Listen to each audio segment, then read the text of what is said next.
asked to acknowledge his Indigenous heritage and to welcome you in the first language of this country, Te Reo Māori. Now, Ross's whakapapa, and Ross is hiding up the back this year, is Ngāti Kahungunu ki Wairarapa, Rangitane and Pākehā. He's a very rare role model in a field with too few Māori academics and students. Now, many of us know the story about how Ross co-created R back in the 1990s, but perhaps fewer of us know that we can probably credit his paternal great-grandfather, Piripi Ihaka, for instilling in the Ihaka family the value of education. Piripi was born in 1861 in Wairarapa and married an Englishwoman, Mildred Baker. Piripi strongly believed in education, and his grandson, Ross's father Jack, was one of the first from his area to go to high school. Jack became a teacher, and Ross's mum Edna was also a teacher. Ross became an academic who created a programming language used by millions. In educational terms, that's a really big step in 2 generations. Piripi would be amazed to see what the world has become and would be, no doubt, delighted at what his mokopuna has become and has achieved. Nō reira, nau mai, rahiri mai, whakatau mai koutou katoa ki tēnei kouwhau tuatahi o te raupapatanga Ihaka mō te tau 2018. Ko te tūmanako ia, ka whakaohotia, ka whakahohetia koutou e ngā kōrero e rere nei a ngā wiki e toru kei te heke mai. E ahoa mā, whaoawhia te te mātauranga. Tēnā koutou, tēnā koutou, tēnā tātou katoa. In English, that meant we welcome you all to this first lecture in the Ihaka lecture series for 2018. May you be inspired and stimulated by what you hear during the next 3 weeks. We hope you find much to apply to your own work and to your own learning. Welcome, welcome, welcome. Now I'd like to hand over to Professor James Curran, the head of the Department of Statistics. Kia ora.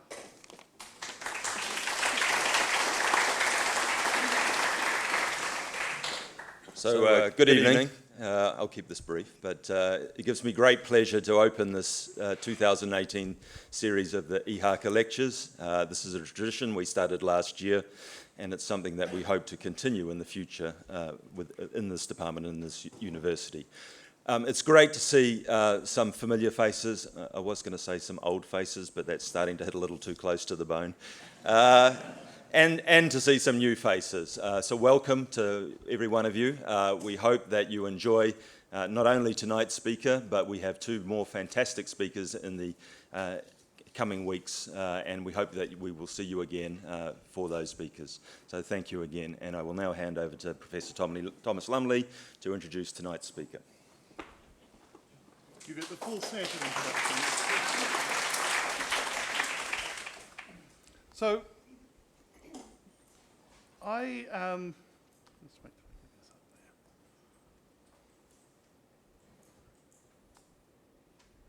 So I encountered Di Cook when I was working in the United States, partly because I was interested in statistical computing and graphics, and that means that people who know her keep turning up. And also she organises things where people actually get together and do some productive work on software for a few days. These are some of the earlier projects she worked on back in the days when persuading computers to actually do anything with high-dimensional data was a big issue.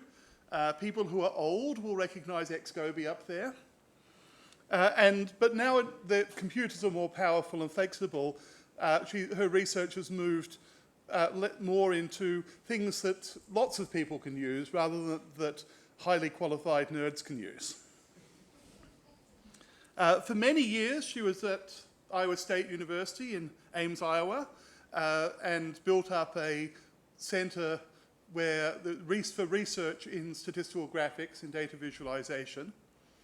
More recently, she moved to Monash, which, as you can see, is very similar. She's in the business school now in the Department of Econometrics and Business Statistics, but still doing the same sort of developing tools for data analysis and doing data analysis that she was doing in Iowa.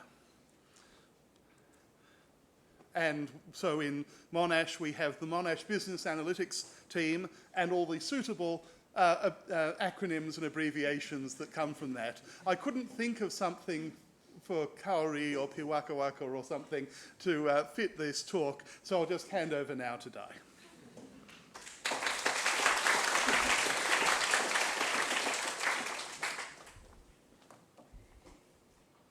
Kia ora. Is that the right way to say it? Good evening. So thanks for coming. It's really quite an honour to be here.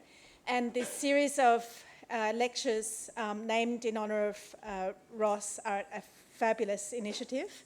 And the work that's been done, or started by Ross early in the 90s, has just had such an impact on how we all operate around the globe. It's really, really important. So I'm really glad to be here. And as part of that, so these slides here, all this funky font, it's sometimes fun to go over the top.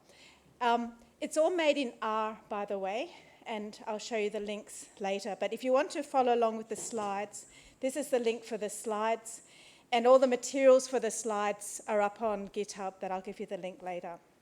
Right, so this talk is about myth busting, because a lot of what I found when I start analysing data just changes my view of the world in ways that I hadn't expected. And apophenia, how many people have heard of that word before? Okay, so Hadley Wickham taught me that I shouldn't take credit for it, but it's, we'll talk more about this. Basically seeing things in clouds or in even sandwiches or croissants or buildings, just basically seeing things that are not really there. And sometimes we do that with data plots, and it's good to have some tools to assess whether what we see in the plot is really there. So that's what this talk is about.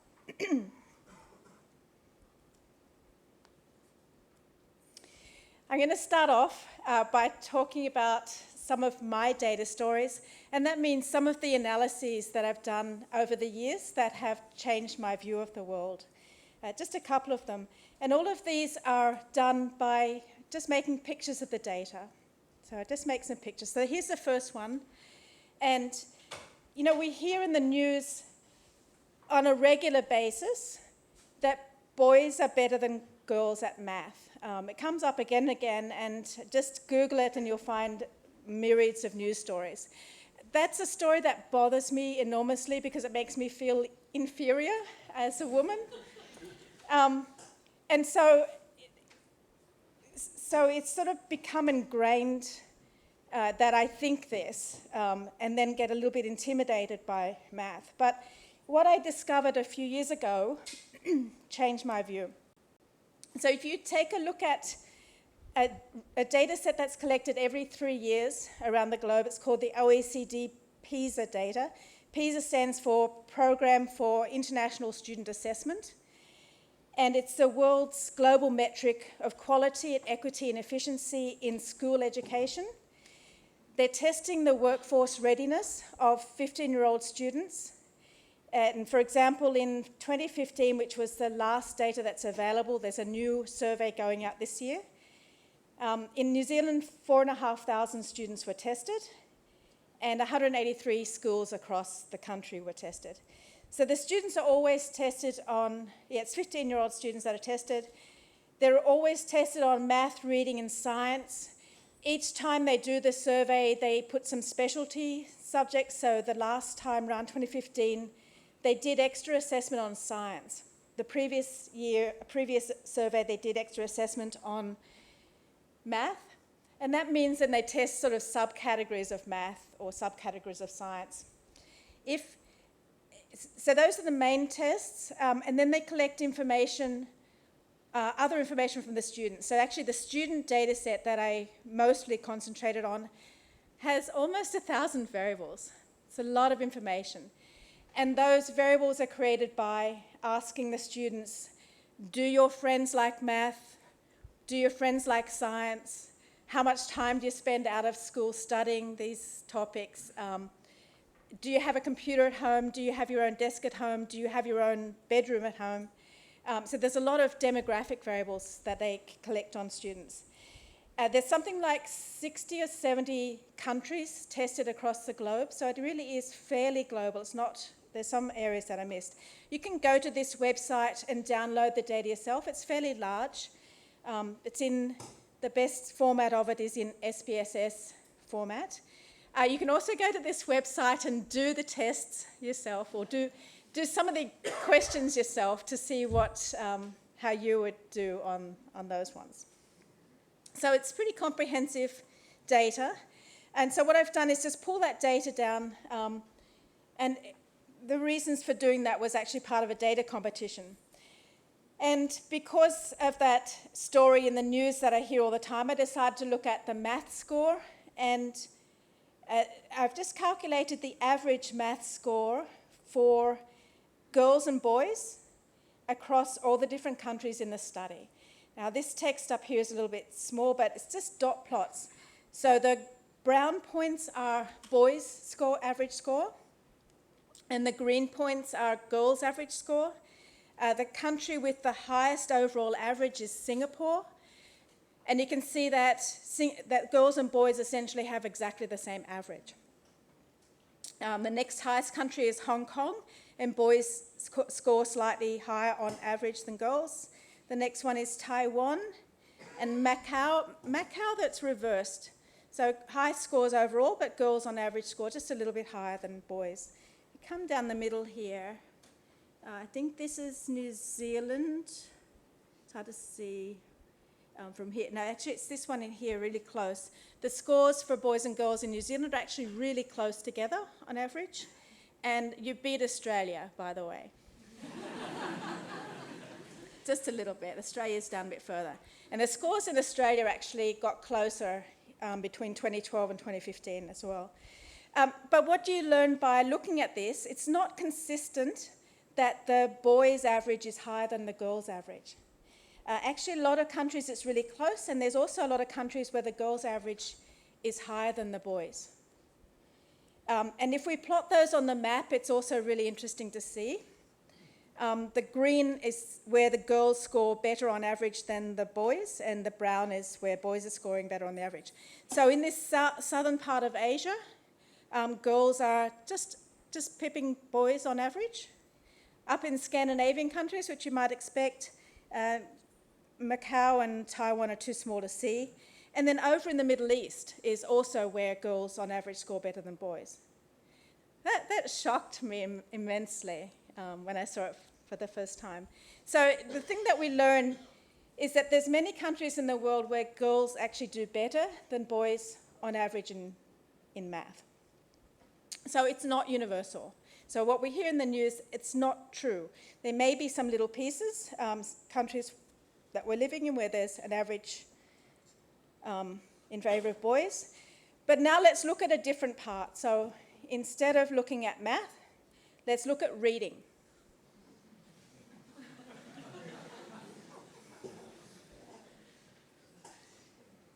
Okay, now here is a universal trend. So in every single country in the world, girls score better on average than boys. So the world is, yeah, girls' oyster, right? But we're not hearing about that. Maybe we should be, I don't know. But it's still, this is why we make pictures from my perspective. We see things that can allow us to challenge some common beliefs. If we move on a little from this, those are averages. Now, we're not our average, right? We're individuals. So let's look at what the scores are from an individual perspective. And now I'm just taking New Zealand scores. I've just extracted the reading, math, and science scores for New Zealand kids. I've again got it separated by gender. So green is girls and brown is boys still. And these are side-by-side box plots. Vertically is the test score.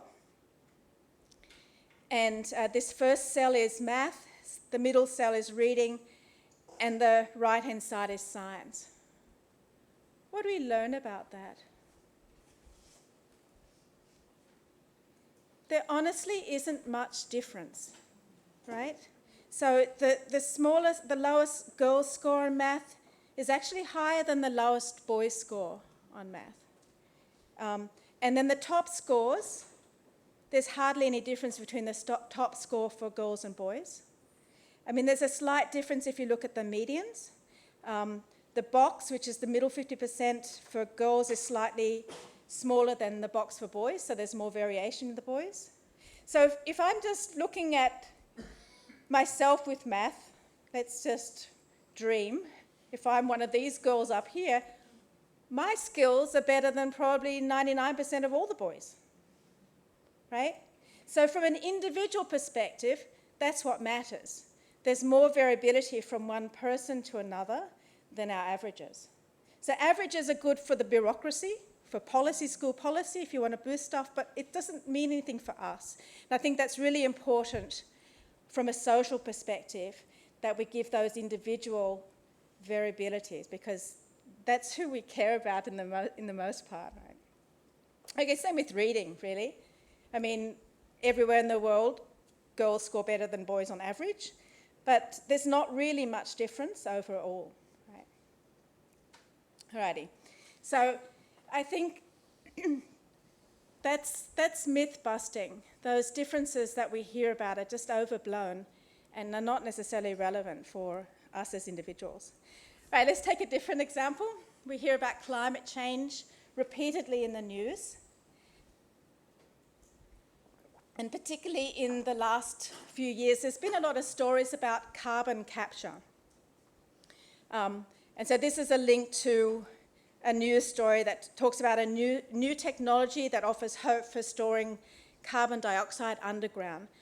So why are people talking about that in the news? I mean, I started thinking about climate change a long time ago, but I had thought that we were kind of getting a handle on carbon. I think we were doing better on not so many emissions of carbon dioxide, was my belief. And as part of a workshop, I was asked to pull data on carbon dioxide. Again, this is publicly available data.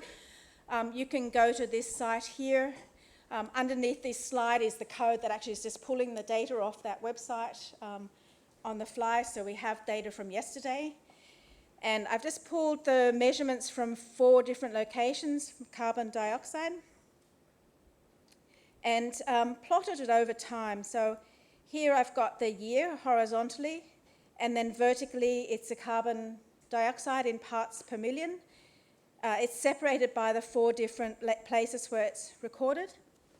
And looking at, I mean, you can go to that web page and they actually show you this, but it's not quite the same being told something as opposed to doing it yourself, right? So what I learned from this is, it's not a very nice picture, right? It's just increasing CO2 over the entire period of the study. So this particular census has been recording since before 1960. This one was brought in much later in the 1980s, and this one about 1970 and mid-1970s. But so they've been recording for quite a long time, but all of them record that same pattern. Actually, if you overlay those 4 curves, they're actually spot on. It's exactly the same CO2 measurement, regardless of where it's measured, except for this seasonality up in the northern hemisphere. So that suggests, we need to worry about carbon sinks. We need to maybe be doing something to try to suck some of the carbon dioxide out of the atmosphere, especially if we consider that CO2 is one of the main culprits for warming the globe or changing the environment. So I think this is a pretty interesting story from that perspective, but it's also learning a little bit about how our world works. So the fact that this is all flat in the southern hemisphere and it's seasonal up in the northern hemisphere was really a surprise to me. And you can think about, why could that be? why would CO2 in the atmosphere be going up and down regularly in the northern hemisphere? And it is that yearly pattern, and it doesn't do that in the southern hemisphere. I think the primary reason is that a lot of the vegetation in the northern hemisphere is deciduous. So the leaves drop off, the CO2 goes up, and vegetation starts again in the spring, and then it starts absorbing some of the CO2, whereas we have less deciduous trees in the southern hemisphere. And then the other thing, yeah, I didn't plot the map, but these are ordered from north to south. And they're giving us basically exactly the same CO2 measurements regardless of where you record it, except for that seasonality. And my initial thought when I looked at this data was that someone's doctoring the data, that they're processing. It's too neat, it's too pretty. You know, I mean, there's a few little odd things, but it's still too neat and too pretty. But actually, so talking with atmospheric scientists and the physicists as part of this, it's a physical process. Physics is pretty accurate as opposed to people, right? And what we have in our globe is quite a good mixing atmosphere, particularly as the globe rotates east to west. You get mixing on the east to west. So basically the CO2 is being mixed quite well. It's a good mixing atmosphere, mixing environment is what I've learned.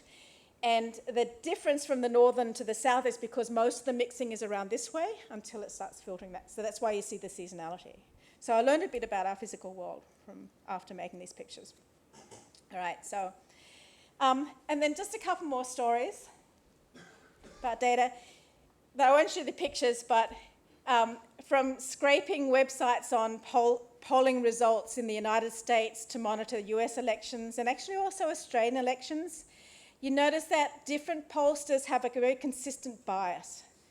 So when you hear a poll result announced, take careful note of who actually did the polling because you need to adjust those values up or down. The pollsters are not operating objectively. That's a big problem, I think. Another one, because I'm a big tennis fan, you're not over the hill in tennis at 40. Actually, there's a really nice R package called Juice, written by a woman called Stephanie Kowalczyk, who sucks out all the Grand Slam and all the ATP and WTA data that's made available on web pages. And if you plot the age that women win Grand Slam matches, regularly there are over 40-year-old women winning Grand Slam matches. Maybe not winning the entire tournament, but winning matches. And it's even more so for men. So yeah, you can still go to that level at quite an older age. Airline traffic in the United States. So all of this is public data that we can all get access to. If you want to know a little bit about how airlines operate if you're flying to the US, you can just go to the Bureau of Transportation Statistics and just pull down all the data for the last 30, 40 years of every single flight that's occurred in the United States. And because I used to live in near Des Moines, which is a small airport, if you look at those smaller airports in the United States, you'll find that the median departure delay is actually negative, which means that more than half of the flights from smaller airports leave before they're scheduled to leave. Don't be late. Alrighty, so these are the things that I learned from just making pictures of the data, right? Just making plots. It's not from doing statistical hypothesis testing. I am a statistician. I'm a big believer in hypothesis testing. But all of this information has been made just by making pictures. So the conflict that we have, or a bit of a problem that we have is, from a graphics perspective, I haven't got statistical inference tied into this. I've convinced you of these stories, maybe, just by the face of the picture, but I haven't associated with those pictures any p-values. And those p-values actually help us to support arguments or negate arguments, right? So they're really an important tool, but they haven't been available for data plots before. But we do have them now. So I think for a lot of these examples, maybe I will have no arguments from anybody that you all agree with me. The structure's pretty strong. But that might not always be the case, and you need to have more evidence or more support to be able to make arguments. So let me give you another example. So here's a nice, strong structure in a picture too, right?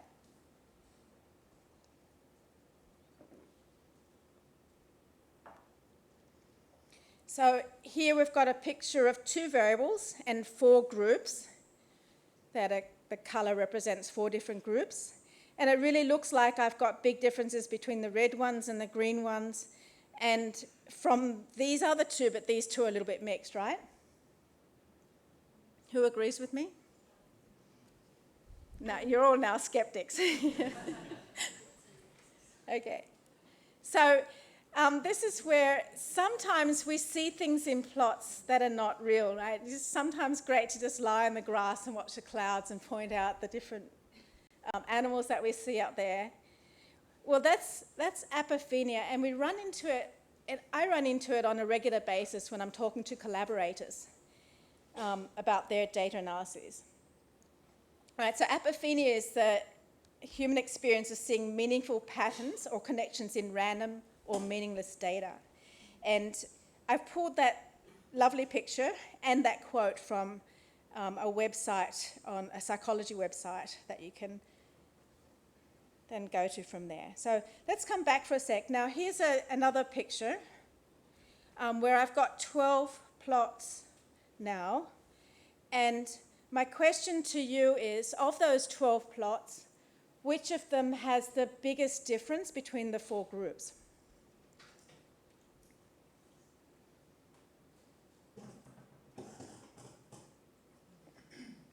Any suggestions?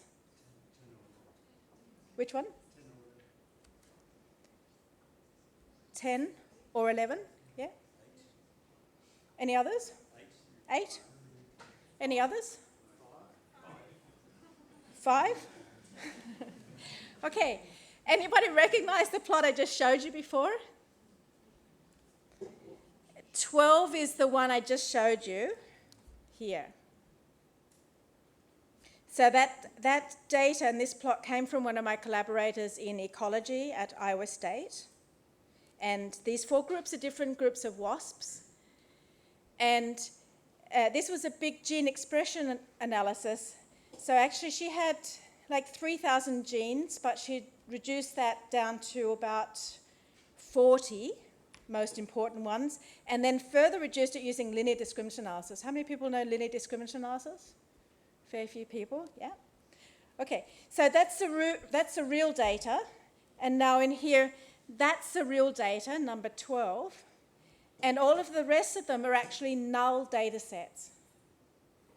So how do I get a null data set? I take those 4 groups, the labels of those 4 groups, throw them out the window, go pick them up again. Just scramble those labels so that the gene that it's against it's randomly assigned to the genes. And then redo the linear discriminant analysis.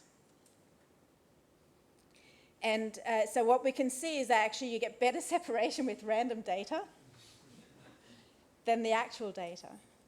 How does that happen? So yeah, the null plots are generated by randomly sampling the group label and redoing the dimension reduction. And what we observed, there were 42 dimensions and 50 observations. That's a high enough dimensional space that it's mostly empty.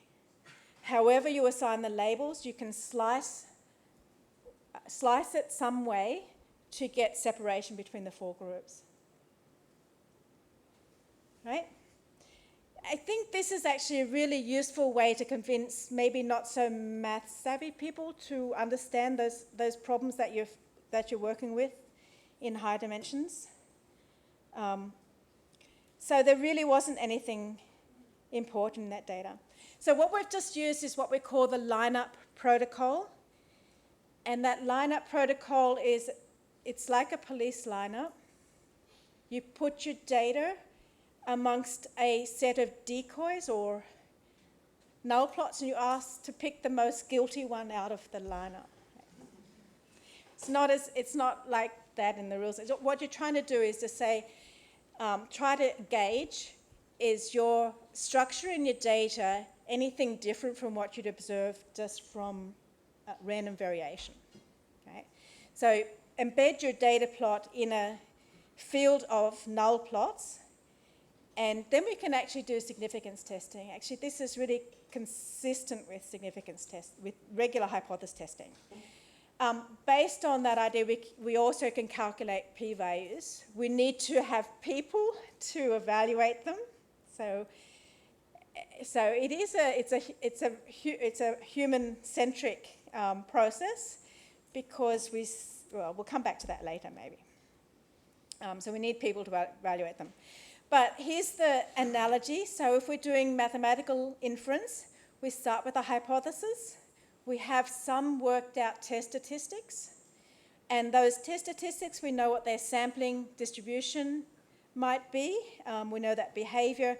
And if when we plug our data into the test statistic and calculate it, and if it falls in the extremes, we say that it's unlikely for that to be observed if the null hypothesis is true, so then we would reject the null. Right?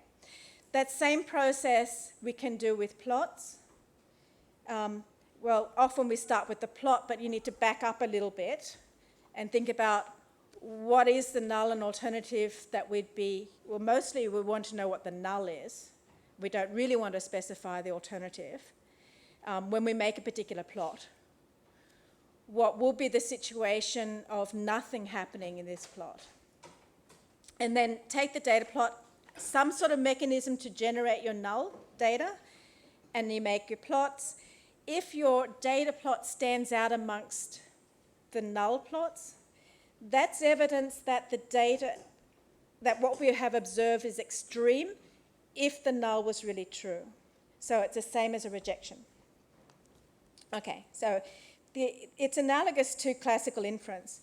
But going a little bit aside, it's interesting just to learn a bit about history as well. The very first lineup plot that was done was actually done by a couple of astronomers in the 1950s. And some astronomers have been trying to look for structure in the universe, right?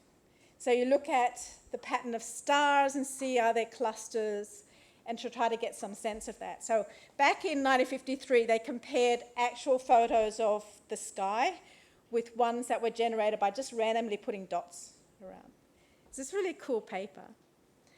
But the interesting part of that is those null photographic plates were actually done very manually by what are called computers. And if you've watched Hidden Figures, you'll know that computers in that time frame were actually an army of female assistants doing this hard work with a tremendous amount of care and attention. So they date back to then. Alrighty, how does this all relate to one of your famous graduates, Hadley Wickham's work in the tidyverse? How many people use the tidyverse? A few people. Okay, so I would recommend it. So if you are working with data, getting a handle on tidy data principles and the data wrangling that he's proposed actually is really powerful. So I'm going to flip through these really quickly. So when you get a data set, it's rarely in a form that you can use. Here's an example, really messy data where the variables are confounded with the labels. So we've actually got 4 variables, country, year, gender, and age in this data set. You need to turn that into tidy data where the variables are clearly and explicitly exposed. So this is the tidy form. There's our country, year, gender, age, and we'll put count because you don't want to, it's good to have some initial summaries. That's what the tidy data process would get you to. And then you can tie it back to statistics. So once you've got in this form, then you've got your variables, and we can talk about random variables as well, right? Intro stats starts at this point, but all of Hadley's work has put some of that time frame, or some of that pre-processing work before it and made it much easier. So along with so once you've got data in tidy form, then we actually can use that to make our pictures. And when we do that, we essentially have a statistic. So the grammar of graphics, ggplot2 package that's used is actually a formal description that allows you to go from random variable to graphical element. And that makes plots a statistic. So that's what I really like about ggplot2. It actually makes your data plots become statistics, and then we can do the classical statistics on it. So I have to run through this example because it's just easy. It's fantastic to be able to take a slight variation in code and create quite different plots. This is New Zealand TB incidence. I'm a little bit worried about time here. You can see I'm only briefly up, so I'm going to have to skip some material.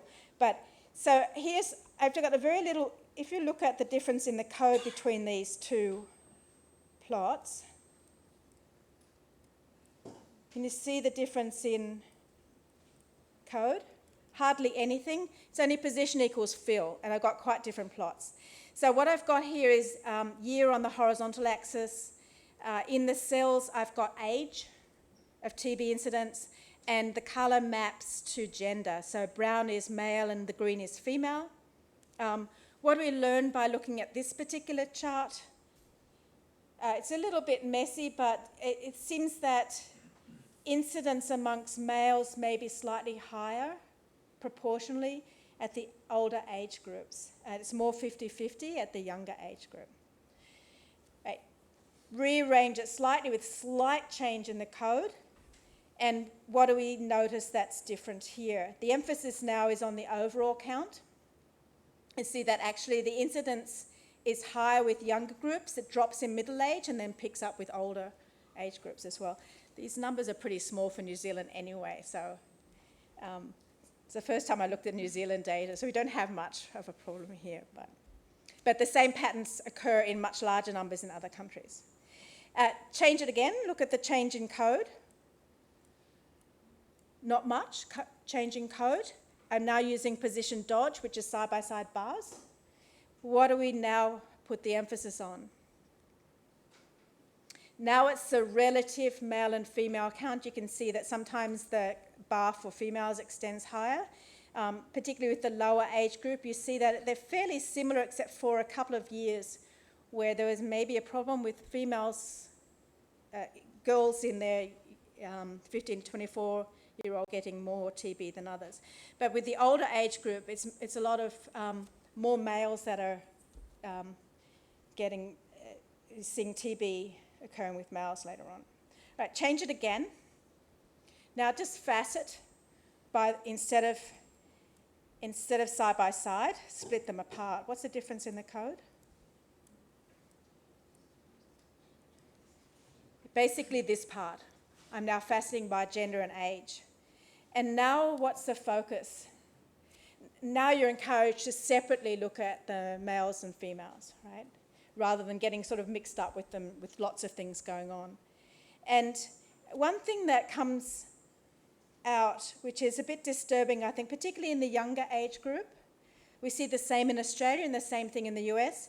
This is year, and the TB incidence amongst young males was fairly low in 1995, but it's been picking up in recent years.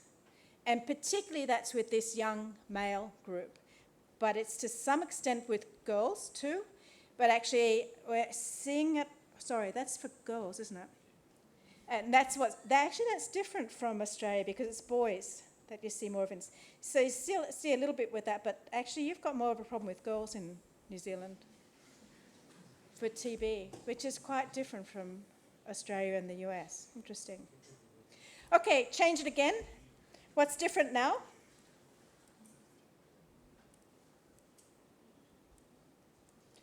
There's a bit more code than we need because I want to use the ochre palette, which is the Australian colour palette we just put together recently. I'm just in love with the ochre palette now. So I've only added polar coordinates, right? So I'm now putting in polar coordinates. What's the emphasis now when you put it into polar coordinates? I think it really emphasizes the low counts, the low numbers in the middle years of life. Right. Not saying it's a great plot, but just slight changes in the script to make the plot allow you to make quite different pictures. And each of them emphasize different information in the plot, which is useful to know about these different things. All right, let's flip it up again. I love this one, but not really. What's the difference? Essentially, I have taken year. I've now mapped color to year. And this is the lorikeet palette, which I think are a nuisance over here, but they're very pretty in Australia.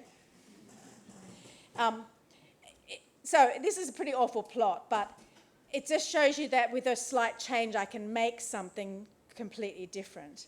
It's just a stacked bar chart with year mapped to that. And maybe if you stare at it a bit, you can see something, but it's really just an illustration of what we can do. And then if I put it into polar coordinates, then I can make the pie charts, which we all don't like, right? Again, so very easy to do different things quickly. With that scripting of the graphics, right? And this is a great little animation of David Bowie's appearance over the years. It's kind of fun, right? But the point is, we can do kind of that same thing with the ggplot language for plots, and we know what we're doing. Right, because we have that descriptive language. David Bowie might know what he was doing, but we have no idea, but he was pretty colourful, right? Alrighty, so the point is we can now start doing statistics with plots. And I'll skip most of the example, I think, but this one that came out just recently in a tweet, an apophenia example. David Robinson, who's pretty prominent in the R community, posted a picture here where there's a claim in the USA that in the USA some capitals are in little towns. And the assertion was that if the capital is in a small town, the government's not as effective as if it's in a larger city. So that's what the vertical axis here is, the rank that the government for the state received. And the horizontal axis is the percent of population in the capital city, which means that if you see a negative slope here, it means that government is not as effective when it's being done in the smaller towns, when the capital's in the smaller town. And I think David was saying that, well, that's a bit of a stretch, really, when you look at that picture. But if you look at the original post, the argument... It's actually the TikTok blog is how it was described. And the argument is there, well, he did a regression, nothing was significant in the regression, but I'm sure I see something in that picture. So once you get hold of an idea, it's really hard to break that idea. Right? And here's where I think if we make some pictures of it. So this is that same data in one of the plots. And the remainder are generated by taking one of the variables and just permuting it. So there is no relationship between the variables in 19 of these pictures. Only one of them is the actual data. So can you pick the plot that's got the biggest, strongest relationship? Yeah, I would pick 13, right? 13 is actually just a null plot. And the number 12, right beside it, that was the original data. So this is where I think we can sort of prevent some of these magical thinking ideas if we can show people. And I have had this a few times with ecologist friends. So I'm going to just skip through and leave a bit of time for questions. here are the principles. When you make a plot, think about what the question you're trying to answer from the plot, and so that explicitly will state the null hypothesis and kind of the alternative, although the alternative generally is a fairly broad brush. How the variables are mapped to graphical elements, right? You can be sloppy with ggplot2 code, or you can be fairly rigorous in taking our variables and mapping them to graphical elements. And so that's really important to be claiming you've got a statistic. Once you have a null hypothesis, you can think about the null generating mechanism, and also you can think about what alternative designs might be worthwhile to display that data in different ways. And yeah, a couple more examples.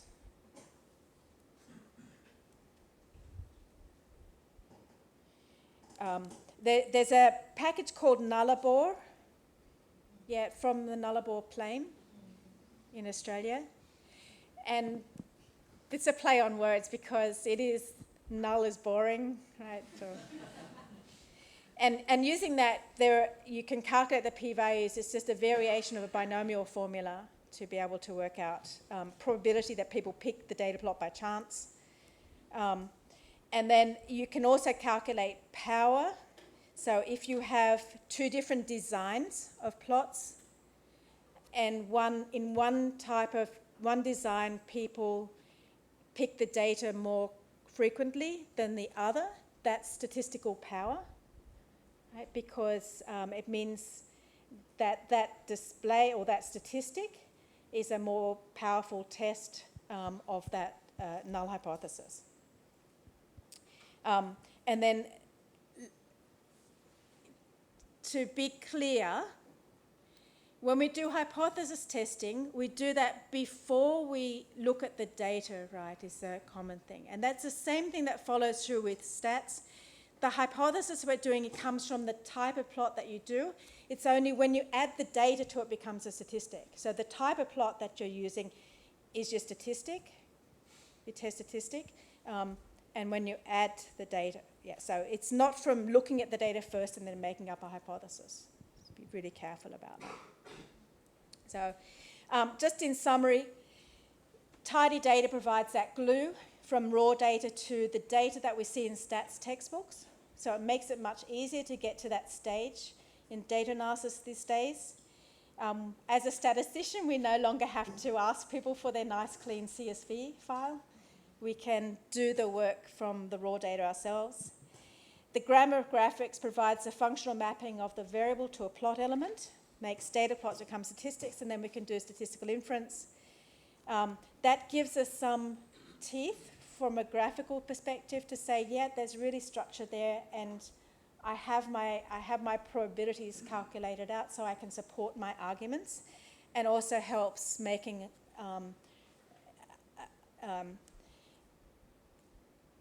claims that can't really be supported. So things like p-hacking and practical significance are where there's practical significance when I really care about the effect size, not just statistical significance, is a really important thing today. And then as an epilogue, because I'm not sure this question will come up, but I think it always comes up. At some point, we'd like to know that the computer can read plots. So there's a really interesting blog post that was posted February 12th, I think.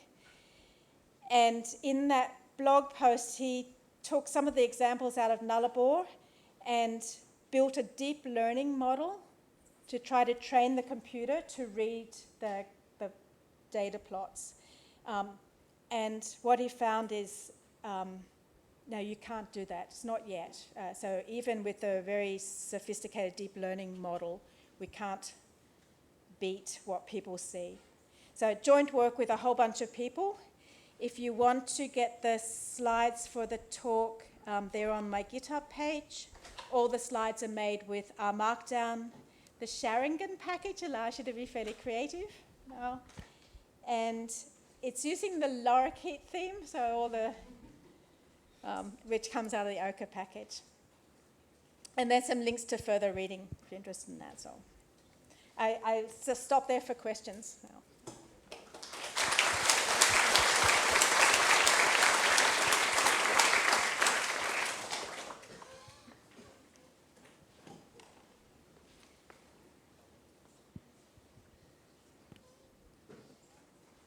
Is there an effect where the true data appears in your array of Yeah, plots? so another question that comes up, if we have well, it's a really important question. If we have a lineup like this, you may think that if the data is in position 1, people may more likely pick that one up. And we've done some experiments on that, typically with more than 12 plots, with like 20 plots, so you can get a little bit more of a sense of things. So it actually doesn't matter in the experiments that we've done where we place the data. We place it in all sorts of different areas with the same nulls, and also with different nulls, but doesn't matter in the location, because when people, I think because when people are asked to do something, they don't want to be wrong, and if we also have put them in an eye tracker at the same time to see how they're looking at the lineups, and what you'll find is that people pretty much do a very systematic search of the space initially, and then they come back to a couple of candidates and then go back and forwards between those candidates. So that the eye tracker experiments support that it doesn't matter where you put it, and the actual results of Amazon Turk, it didn't matter where it was, people picked it up with the same frequency. So, I mean, I think that's a really good thing. It was something that was really a concern for us.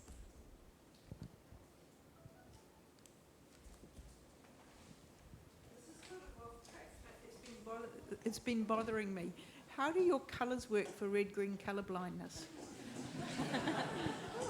So when you've got a whole lot of human variability, colour blindness, right, and all sorts of other issues. Well, particularly like red-green's the most common colour blindness. Yeah, so this should be okay, actually. I'm hoping, I don't want to ask anyone but I think this here is we tested the palettes from the ochre, we tested the ochre palettes to see which ones would be problematic, and most of them actually held up okay, even though it's versions of red and green. There's a different hue here, I think, different lightness and darkness. But the question really relates to people are very different, right? We see that with the education data, and that's true. That's what we've seen in all of the Turk studies that we've done. Some people do tend to pick the data plot when they should be picking the data plot much more frequently than other people. That sounds scary, but actually when you start averaging people and combining results from people, that all goes away. So actually when you start averaging the results from a whole bunch of people, even against classical tests, our power for the visual lineup is higher than the classical test. So actually it's I think we observed that with other things too, but when you pool results from multiple people, they're much more reliable and consistent. But it is a really interesting problem that I mean, there's a whole lot more work that needs to be done here. And that's one of them. I think this is a way also to select people that have got really good visual skills, and maybe have them be regular evaluators, and maybe a way to help train people to understand data plots better too. Yeah. There's the suggestion here that whenever I've done a dimension reduction and I've got a plot, that I need to then do a lineup in order to find out whether I'm making the right interpretation of that particular plot. Now, I don't want to do that every time I plot some data.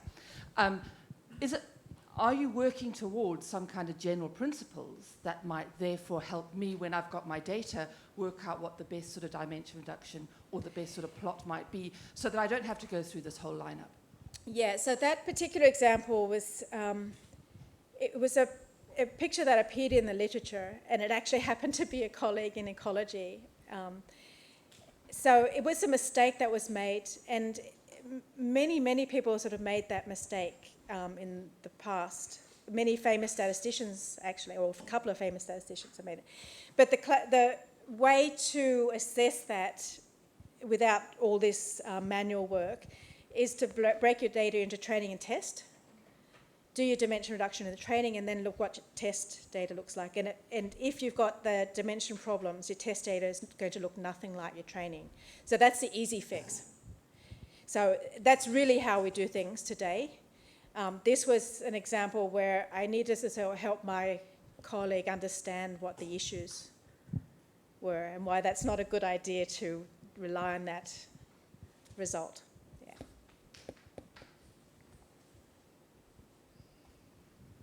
So when you're doing the lineup protocol, how do you choose how many null plots to have?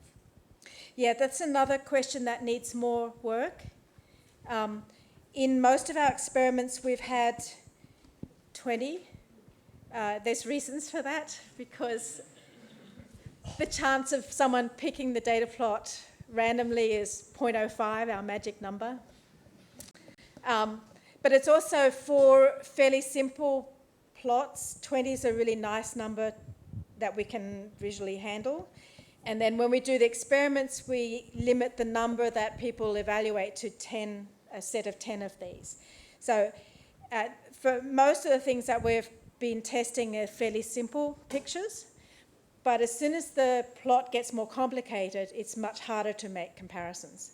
And so no studies have been done, really, but my expectation is that with more complex plots, you need to have smaller numbers in the lineup, and then you need to employ more people, right? And so you need to make many lineups and a lot more people, and then pool the data in various ways to account for those dependencies.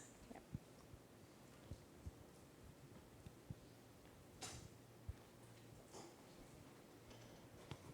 So you mentioned the issues with sort of variability and how people view plots, and some people might be sort of better at it than others. How do you select your groups of people to evaluate the lineups? Is it, yeah. So again, to make this really practical, we need to have more control over that. And a goal would be to have an internet protocol where you've got some reliable evaluators. And then I think it could be used in scientific studies that could be justified. But for our validation studies, we've mostly used Amazon Mechanical Turk. And people self-enroll in that, but you also get lots of metrics.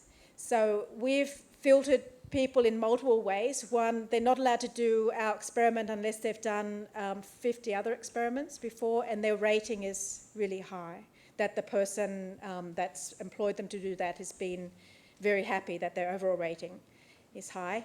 And then we also always have one of the 10 that they see is a test plot. So something pretty simple. If they don't get that right, then they still can do it and we still pay them, but their data's not used because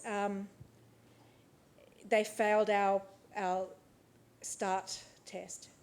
And there's also some training. Each person that enrolls, that wants to do a study, there's a 5 or 10 minute training about what this plot's used for and what they do. So there's a lot of ways that you can kind of filter some of those issues. I guess the main purpose that you have is not necessarily to filter out people that are just not really good at evaluating. It's to filter out people that are just trying to game the Turk system to get easy money, because a lot of people will just come in and go click, click, click, click, and then they get their dollar in 5 minutes. And that happens with all sorts of things. So all of those Turk studies, you'll have some filters like that. Yeah. Okay, so probably the time we have, let's we have some gifts for Di. We have the Ihaka lecture T-shirt.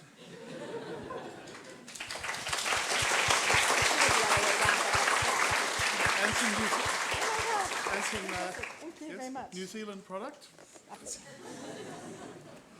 And then there's a couple more. Where's the PowerPoint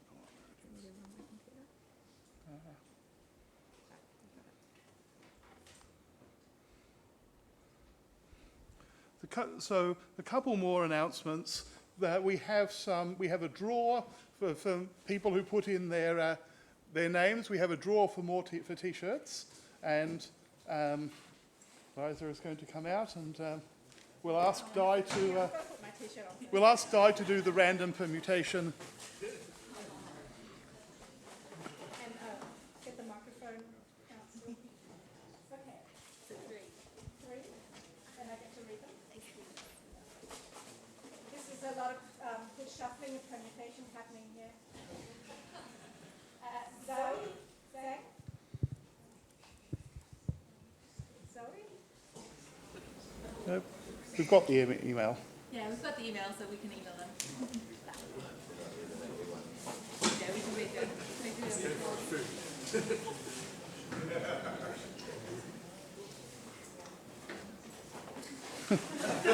I didn't see any names. I swear it was blank. Probably happy with them. Evelyn? Evelyn here?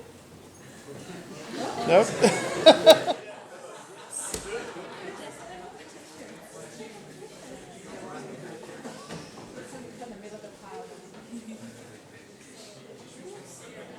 Gregory? Nope. Okay, well, we'll email those people. We promise that this wasn't ballot box stuffing on our part, at least. We have two final things to say. The first is that we should also thank all the people watching this on the internet, hello internet, and people watching it in the future, hello future.